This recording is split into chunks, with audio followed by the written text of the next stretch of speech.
It's 12:30. We're live and local, excuse me, on this Wednesday, the 19th of January. I'm Austin Reed, coming to you from our Tower District studios inside the Mike Briggs building. Welcome our guests today. Give it up for Pete Salazar, along with Matthew. Welcome, a.k.a. Deadpool. Deadpool Fresno. Deadpool Fresno. Yeah, we got to get Fresno in there. Fresno in there, yeah. How you doing? Welcome back. Good to see you, man. Yeah, thank you. February 5th and 6th, it's coming. February 5th and 6th at the Sierra Vista Mall. We're back with the Weekend Blender, not your typical Comic-Con. So we're back with the Weekend Blender Blood Drive, which they'll have a really awesome shirt you can get when you donate. We have Blue Shell Gaming doing a gaming area in the old arcade in there. Oh, cool.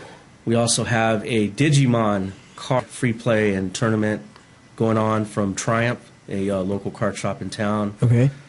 We got our awesome special guest cosplayers coming out. And then we have Len Smith, who was just added, who has been out here before. He's the artist that drew Toontown for Who Framed Roger Rabbit. Okay. And then he did some Hanna-Barbera, Disney. He drew some of the characters from Tailspin.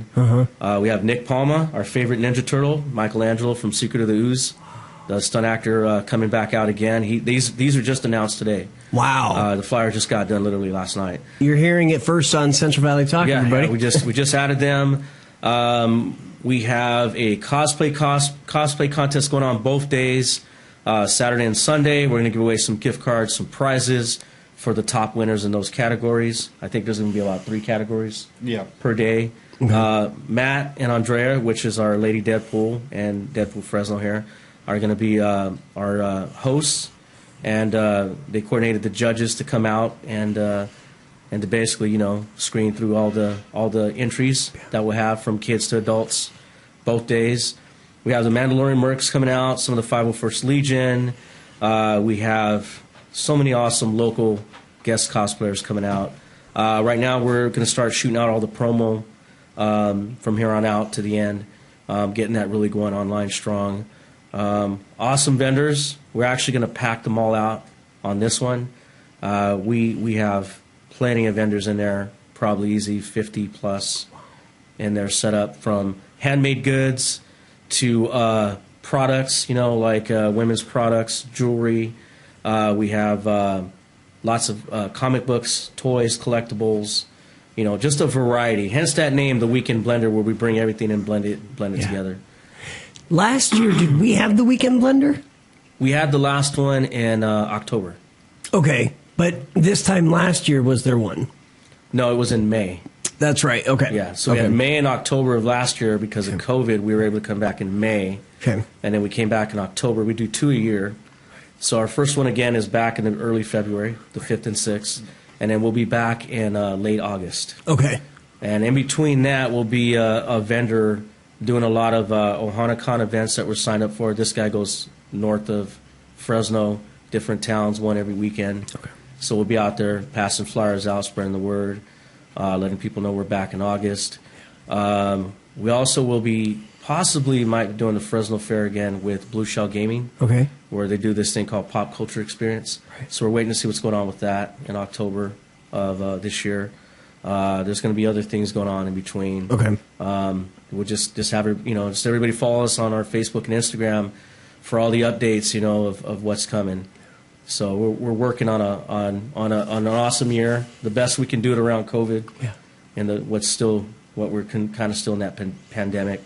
We're trying to stay relevant out there and active as much as we can.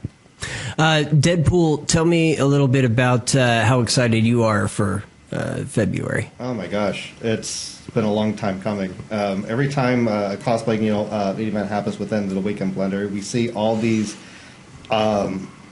really hardcore competitors. Like, they come up with stuff. We have some cosplayers that will do a full-on, in-detail cosplay within like 3 hours, or sometimes even like a day. And just be able to actually see that up front, and their skill and the capacity of the thing is just mind-blowing. I would say that with this new way of doing our cosplay contest, we are going to have a selected of categories. And within these selected of categories, there's going to be a a limitation on how many are going to be able to sign. So we actually push out that if you do plan to actually do this cosplay contest, to actually get there ASAP, to actually sign up before that list or that category comes to an end. Because sometimes we get so many that we're on like 3 to 4, maybe 5 pages. That'll last about an hour or two. So we're trying to still make it fun. We're still trying to get everybody in there, but we're kind of pushing, all along the way to actually make it fair, like for everybody. Yeah, there's a room that we utilize. It's a big community room there before Kohl's inside the mall, and it gets really packed in there. Every time we do an event, I think the contestants that enter, it keeps growing and growing and growing. So it's pretty awesome. I mean, they're starting to come out, and it's free. It's family friendly, and it's free inside the mall where you don't have to pay to park. Most conventions, you got to pay to park. You got to pay to get in. This is that one where we do. It's really community based where everybody can come out and have money in their pocket, or they have a limited budget for the weekend, and they can actually spend the full thing there. There's plenty of restaurants around outside. There's still some shops in the mall that are still pretty cool. There's some new ones coming in. It's more to help the mall out, help give the community a place to come out, give the vendors a platform to shine. For people that are doing promotional things, we have some charities coming out, Abel's Advocates, that they raise funds to help the families who need it with the wheelchairs or equipment for the disabled. Okay. So that's a great charity that we have out coming out to this weekend. And then we added one called Bras for the Cause, which is about breast cancer awareness. So they just jumped on board. Again, the blood center is going to be out there, collecting blood donations. That's a good way to get everybody involved to do something good at the same time, have fun, buy local, support local, shop local, that type of thing, where we're helping everybody out there in that Clovis community, inside, outside of the mall. And then, of course, all the local vendors that come out. Some do this for a living. It gives them a great event for them to come out and help make some income, take care of their family. So it's a cool thing. It's just one of those things that we do twice a year in hopes that we build something bigger, or we collaborate with other event coordinators out there that we may be a part of in the future, to where we can bring what we have, bring something to the table to help build whatever is going on with what event and ideas they have. And usually there's a lot of people. Yes. Yeah. We're between the marking, 2 days. We're marking anywhere from 2,000 and up now. So that's for the whole weekend. So Yeah. It's starting to get really, really consistent. Our vendors are consistent. Our turnout's been consistent. Our cosplay guests have been consistent. Everything's been consistent. We just got to keep working on it. You can't stop because the last one was good. You got to figure out, how do we keep that momentum? Right. What do we keep trying to add? And again, I'm trying to add things all the time. What happens is it takes time to pull off certain things, so they may not happen right away. And we're slowly been adding them, right? Yes. We've slowly been adding them, and it takes manpower. And sometimes some things take a little bit of money, so we got to figure out, how we're going to do these things. Limited budget, because it is free to the public, that we have to work with, and to keep the hype going. It's a constant juggle. But what we're trying to do is decorate the whole mall with this kind of atmosphere and vibe that gives you like the scenery that most Comic Cons either have or don't have. Right. So a lot of nice prop areas for photo props or photo op areas. We're trying to figure that out. Maybe some more games for people to play in there. We always want to continue to add different things. Just different ideas, and it's about the fun. Yeah. Creating that Comic Con, but not yet recreational, kid friendly. Where the parents can bring the kids out, and again, for really no money or very little money, you can come out and have a good time. Yeah. So that's what we're trying to do and build out in the community. Clovis doesn't really have something like this, Yeah. So we're trying to help bring that and keep it consistent going. So yeah, we're just hoping to keep building, and if we could keep doing that, and people still keep come out and support, then that helps with the longevity, to last in the future, basically. Yeah. And we always seem to get different cosplayers as well. Yeah. Like on every thing, every other con that we actually put up. there's always some sort of new, cosplayer that has the ability or wants to actually show off, what they had as far as creation. And that's what's beautiful about it, because it's never your typical con where it's the same old thing. It's always something different, in the long run after every day. Yeah. And I think doing events prior to the mall show as a vendor and being out there in different cities around the Central Valley and even farther up north or down south. I mean, I've been to Pasadena. I was promoting in Pasadena for this event. In Bakersfield, I was passing out flyers for this event. And this was last year, before, the end of the year. And then Matt, when the Deadpools go out and they're guests at other events, we're all getting these flyers out. So I think that raises awareness and starts to get people's attention from different parts that we haven't hit yet. And so it's just networking and building and bringing awareness of what we're doing. And like Michael Ray, the last con, that we had, the weekend planner that we had Michael Ray, who does this Bumblebee, Bumblebee, who about 7-8 feet tall, about maybe 7-8 feet tall, yeah, who just at random wanted to come out, be a part of it, and came out for a day. Just came out for a day, and now he's on the team. Yeah, now he'll be a guest on here, which we're going to be getting the last leg of all the promo pushed here real soon. Okay, but he's about 7-ish feet tall, maybe, yep. And he's a current Bumblebee from the movie.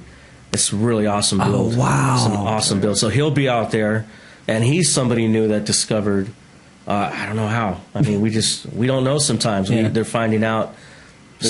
Maybe they saw you on Central Valley Talk. Who knows? Yeah, I mean, well, doing this, being here is an honor, and then anywhere else that we're at, you use every opportunity to tell everybody about what's going on. Right. And then also, the last thing I want to mention, too, is AnimeCon is coming back to Fresno. It's been 3 years. They finally got a date in March at the fairgrounds. Oh. And that's brought by TVN Sports. And he'll be back in March, and we'll be out there, and we'll be promoting that as well soon. Okay. He'll be at the fairgrounds for 2 days, and that's a big anime convention here in town. So I wanted to mention that because he is another guy that has done stuff in Fresno. So, between OhanaCon, him, there's another one called, what's David's event for Central Valley? CVS? Central Valley Cars and Collectibles, yes. I think. Okay. There's another show this weekend in town. This Saturday and Sunday. This Saturday and Sunday by the airport. Wyndham? I think it's Wyndham Hotel. Okay. That's a 2-day event this weekend. Sports cars, collectibles. It's a new guy, a new team of people doing stuff. Huh. Yeah, so that's fairly new. It's the second one. So they'll be out there, the Deadpools. I can't make this one. I'm going to be out of town on Sunday, I think, now that I got help to do it.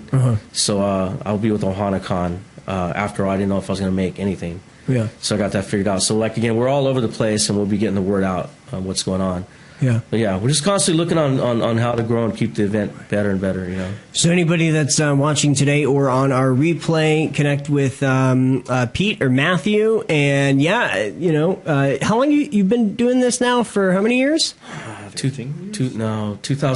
2009. This is 13th year. 13th year, yeah. We're almost there. That's We're crazy. hoping to hit 15, yeah. 2009. I started there, and it started off with a different name. We went through 3 name changes and 4 concept changes. Okay. And there was a time I almost gave up.